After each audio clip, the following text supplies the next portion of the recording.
NJ Spotlight News is launching a new multimedia series called Under the Dome, an in-depth series of State House reporting on New Jersey's government, its governor, legislature, and how it all operates, with a focus on three areas that are arguably the most essential to people living here: affordability, accountability, and accessibility.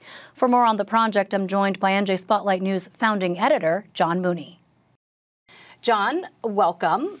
Great to see you as always. We just saw a little bit of Brenda's reporting. What's the hope and the goal of this whole project?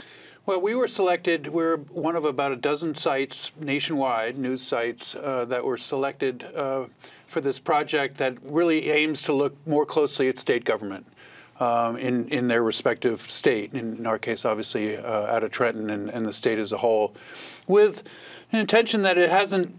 State government doesn't necessarily nationwide get a lot of news attention these days as the ecosystem shrinks. And so the Corporation for Public Broadcasting is supporting this through grants.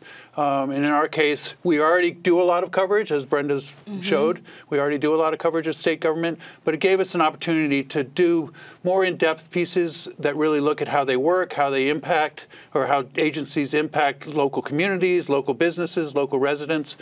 So we'll be doing analytic, more analysis stories. We'll be doing explainer stories, profiles of prominent people. We just ran it today of the governor, and it will be a regular thing. I mean, it's all multimedia, right? All so multimedia. We can expect to see this in different formats? All different forms. It will be on broadcast. We'll have a podcast called Hey NJ. We'll be doing a lot of outreach through social media for folks. What are their questions for us to be asking? This so is audience input. This is an opportunity for please. Viewers, readers to say, here's what I want to know about the inner workings of state government. Yep, under the dome at njspotlightnews.org. And we'll be publishing, believe me, you'll see a lot of reminders on this.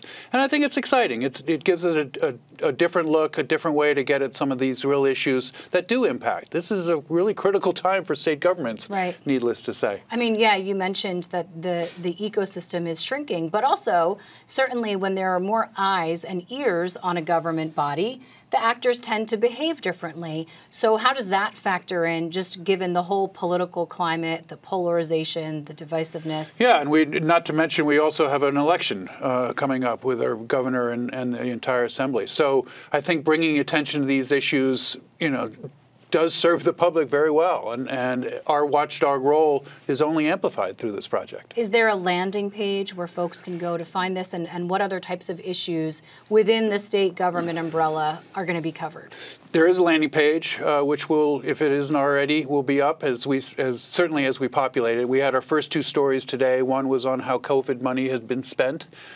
Billions of dollars, and also the piece I mentioned on the governorship. We have planned a piece on school funding and how that's derived. Big topic right now. Big topic. We will be doing something on the 988 mental health hotline, how that works.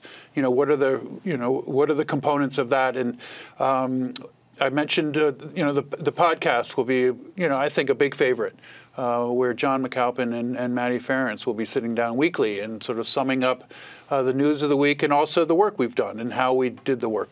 And it's a very exciting project, I think. All right, so you can check out the podcast, the landing page for all of these stories, Under the Dome, on njspotlightnews.org, with stories from John Mooney, the rest of our reporters, digital pieces, multimedia series that'll be ongoing for the next 2 years, actually. Yeah, it's a 2-year project, so there will be lots of opportunities for viewers and readers to have some input on it as well. All right. Thanks, John Mooney. Thanks for coming in. Thanks, Bree. This program is made possible in part by the Corporation for Public Broadcasting, a private corporation funded by the American people.